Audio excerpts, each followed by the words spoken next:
প্রিয় দর্শক, আমি শফিকুল ইসলাম এবং আপনারা দেখছেন আরামবাগ টিভি। দর্শক, আপনারা তো জানেন যে চেন্নাইয়ে কি হয়েছে বা তামিলনাড়ুতে কি হয়েছে। প্রচণ্ড বৃষ্টি, বন্যা, একেবারে যাচ্ছে তাই অবস্থা। ওখানকার মানুষ একেবারে আটকে পড়েছেন।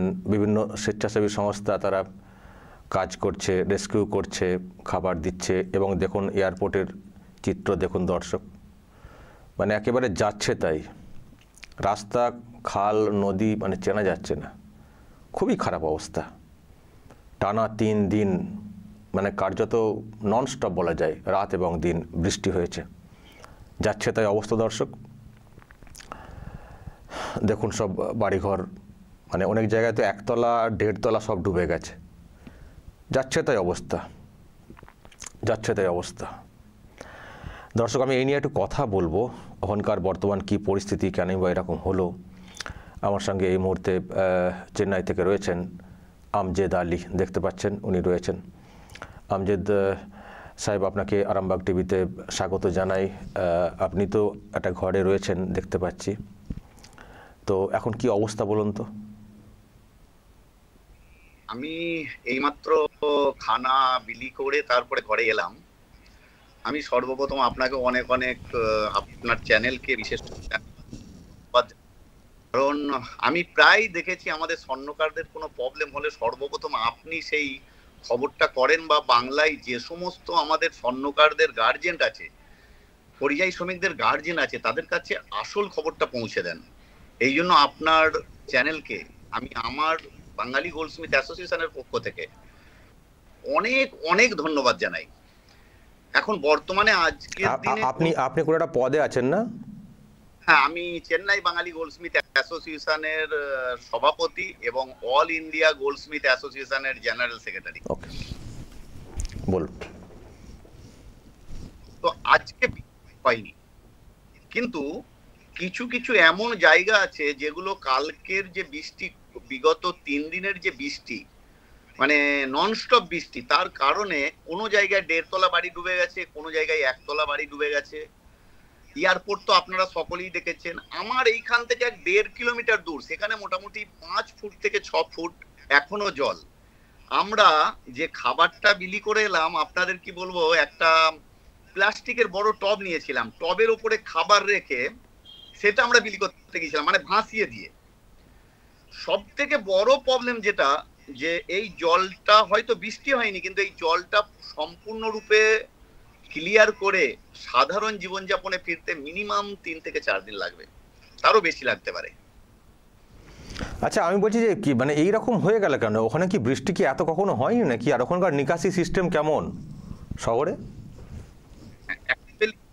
চেন্নাইয়ে বৃষ্টি কম হয় বলে নিকাশি সিস্টেম নেই বললেই চলে। এখন একটা কাজ চলছে ড্রেনেজের। চেন্নাইয়ে বৃষ্টিটা কম হয় বলে ওই যেটা হয়ে থাকে আর কি, নিকাশি সিস্টেমের মধ্যেই ঘর তৈরি, বিল্ডিং তৈরি হয়ে গেছে, জল যাওয়ার রাস্তা নেই, সুতরাং সেই জল অটোমেটিক্যালি জমে যাচ্ছে বা জল অন্যদিকে বেরিয়ে আসছে। আসল এই জায়গাটাই মেন প্রবলেম এটা। আর বিগত দিনে আজ থেকে 10 থেকে 15 বছর আগে যে একটা হয়েছিল, তার থেকে এটা একটু ভয়াবহ বেশি। বৃষ্টিটা কন্টিনিউ 3 দিন রাত দিন কন্টিনিউ হয়েছে। আর একটা বিশেষ যেটা প্রবলেম আমাদের চেন্নাইয়ে, বেশিরভাগ যে ইলেকট্রিক্যাল বক্স গুলো থাকে, যাকে ট্রান্সফর্মার বা ডিপি বক্স বলা হয়, এগুলো কিন্তু সব জমিন থেকে 1-1.5 ফুট ওপরে পিলার করে বসানো হয়, যার ফলে কারেন্টার প্রবলেমটা এখন যতক্ষণ পর্যন্ত জল না শুকিয়ে যাবে ততক্ষণ পর্যন্ত লাইন ইলেকট্রিসিটি আসবে না। ইলেকট্রিসিটি এটা হচ্ছে শিওর, কারণ যেহেতু বক্স গুলো সব মাটি থেকে 1 ফুট উপরে আছে, শর্ট সার্কিট হতে পারে। এই একটা জিনিস খুবই খারাপ। আচ্ছা, গোটা শহরটা মোটামুটি ডুবে গেছে তাই তো? 80% আপনি বলতে পারেন। 80% আমাদের ইয়েতে যেটা 6 থেকে 8 ফুট জল 80% আছে। 80% এখন তো বর্তমানে চলছে না। আমাদের যে ট্রাভেল বাসগুলো চলে বা ট্রেন, এগুলো তো সব বন্ধ আছে। আপনি কতলায় রয়েছেন এখন এই রুমটা? আমি মানে থার্ড ফ্লোরে আছি, সেকেন্ড ফ্লোরে। আমাদের এই জায়গাটায় জল নেই, কিন্তু এখান থেকেই 1 কিলোমিটার দূরে গেলে সেখানে কিন্তু মেন রাস্তা বন্ধ, সেখান থেকে আর যাওয়া যাবে না, মোটামুটি 3 ফুট জল।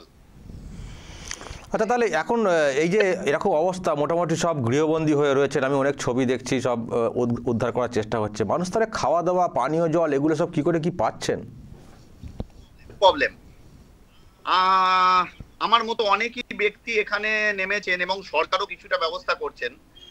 তো অ্যাকচুয়ালি সব থেকে যেটা বড় প্রবলেম হচ্ছে পানীয় জল, আর খাবারটা হয়তো কারো কাছে পেয়ে যাচ্ছে, যেটা আমরা একবারের খাবার দিচ্ছি ওরা দুবার খাচ্ছে। যেমন আজকে আমি 5:30 থেকে 6টার মধ্যে খাবার দিয়ে এসেছি, আশা করছি ওরা দুবার খাবে, ওটা রাত্রেও খাবে। কালকে আমাদের যেটা প্ল্যান আছে সেটা হচ্ছে একটা ঘরে 2টো করে ক্যান্ডেল দেব, একটা করে ম্যাচেস বক্স দেবো, আর মসকিউটো কয়েল দেব। কারণ যেটা দেখলাম, হয়তো একদিন না খেয়ে তারা বেঁচে যেতে পারে, কিন্তু এখন অন্ধকারে কারেন্ট নেই, মশার উৎপাত খুব হবে, তাতে কিন্তু ম্যালেরিয়ার সম্ভাবনাটা খুব বেশি। তাই আমরা একটা প্ল্যান করেছি, কালকে এই কাজটা করব, খাবারের সঙ্গে সঙ্গে এই জিনিসটা দেবো আর কি। আচ্ছা, আপনারা যে কাজটা করছেন এটা কাদের জন্য করছেন? আপনারা এমনি সাধারণ মানুষ নাকি আপনারা বাঙালি পরিযায়ী শ্রমিক যে যেখানে রয়েছেন তাদের জন্য করছেন? এই খুব কম, যেটা পরশু দিনের মধ্যে আমাদের যা পজিশন ছিল, আমরা প্রায় নিজেদের আয়ত্তের মধ্যে চলে এসেছে। যেখানে যেখানে জল, তাদের ঘরে আমরা বাজারে নিয়ে চলে এসেছি, যেখানটা উঁচু, যেখানটা পুরোনো বিল্ডিং যাদের ছিল তাদের সরিয়ে নিয়ে এসেছি। আমাদের বাঙালি স্বর্ণকারদের খুবই কম। আমরা যেটা বর্তমানে এখন করছি এটা আম পাবলিক, সেখানে বাঙালি, তামিল, গুজরাটি, মারোয়ারি সকলে আছে, তাদের জন্য আমরা। তো যারা ওখানে বাঙালি যারা কাজ করতে গেছেন পরিযায়ী শ্রমিক হিসেবে, তারা মোটামুটি তাদেরকে বলছেন যার সংস্থায় কাজ করছে সব সেফ জোনে নিয়ে চলে এসছেন, তাই তো? মোটামুটি হবে প্রায় সেফ জোনে এনেছি, কিন্তু একটু প্রবলেম আছে। আচ্ছা, লাইনটা ডিসকানেক্ট পেয়ে গেলাম। দর্শক, আমি চেষ্টা করছি আরও ধরার। আপনারা দেখছেন যে ভিজুয়াল সামনে এসছে, বিভিন্ন সংস্থা, মানে স্বেচ্ছাসেবী সংস্থা, তারাও কাজ করছে। শুনতে পাচ্ছেন? হ্যাঁ, শুনতে পাচ্ছি। আপনার লাইনটা কি মানে ডিসকানেক্ট হয়ে গেছিল? একটা ডিসকানেক্ট বলতে নেটটা একটু প্রবলেম চলছে, সব নেটগুলোই প্রবলেম চলছে। ওয়েট, আমি তো ভাবলাম আবার কি হলো। যাক, পেলাম আপনাকে অনেক কষ্টে।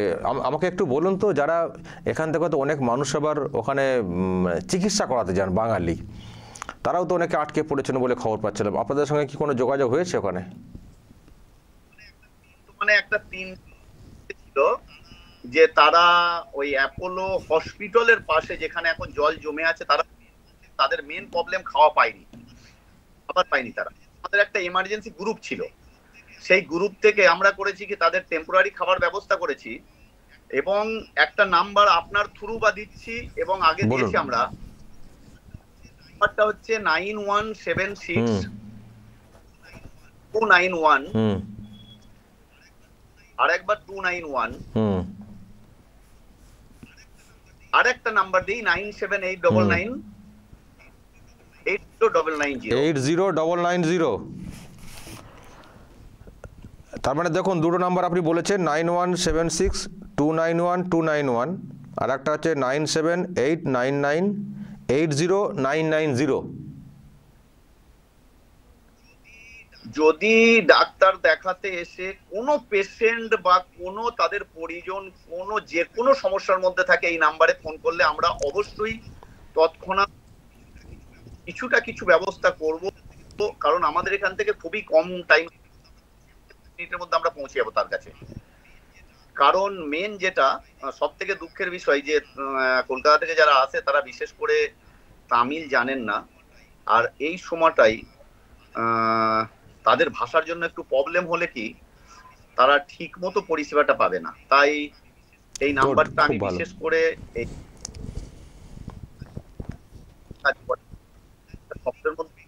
যদি কোনো ব্যক্তি এই ধরনের কোনো প্রবলেমের মধ্যে থাকে, অবশ্যই আমরা তাদের সহযোগিতার হাত বাড়িয়ে দেবো। অসংখ্য ধন্যবাদ আমজাদ আলী সাহেব। আপনি যে নাম্বারটা দিয়েছেন একটা হেল্পলাইন, ওখানে অনেক মানুষ ফেঁসে রয়েছেন, অনেক বাড়ির লোকেরাও মানে অনেকের বাড়ির লোকেরাও চিন্তার মধ্যে রয়েছেন, নাম্বারটা দিয়েছেন। যদি আপনার পাশে থাকতে পারেন সবথেকে খুব ভালো হয়, কারণ ভাষাগত প্রবলেম এবং ওখানে আটকে যাওয়া আর্থিক সমস্যা হবে, আবার অর্থ থাকলেও খাওয়া দাওয়া পাওয়া যাবে না। আপনারা যেভাবে কাজ করছেন পাশে থাকুন। অসংখ্য ধন্যবাদ, অসংখ্য ধন্যবাদ। ভালো থাকবেন এবং আপনারাও সাবধানে থাকবেন। দর্শক শুনলেন আমজাদ আলী চেন্নাই থেকে ছিলেন এবং স্বর্ণকার যে শিল্প রয়েছে আর কি, স্বর্ণ শিল্প অল ইন্ডিয়া লেভেলের একটা অর্গানাইজেশন তাদের রয়েছে এবং তার অন্যতম একজন কর্তা মানুষের পাশে থাকছেন। এবং সবথেকে বড় বিষয় যে হেল্পলাইন নাম্বার উনি কিন্তু দিয়েছেন, যদি কারো কোনো সমস্যা হয় যারা এখান থেকে গেছেন যোগাযোগ করতে পারেন, ওনারা তার বা তাদের পাশে থাকবেন। দর্শক শুনলেন যা সব ঘটনা, খুবই বৃষ্টি, কিন্তু ওই বৃষ্টি বেশি হয়নি বলে নিকাশি ঠিক করে হয়নি, ব্যাস একেবারে সব ভাসিয়ে ডুবিয়ে দিয়েছে। দর্শক যা বলার বলবেন, কমেন্ট বক্সে নজর রাখবেন আরামবাগ টিভিতে।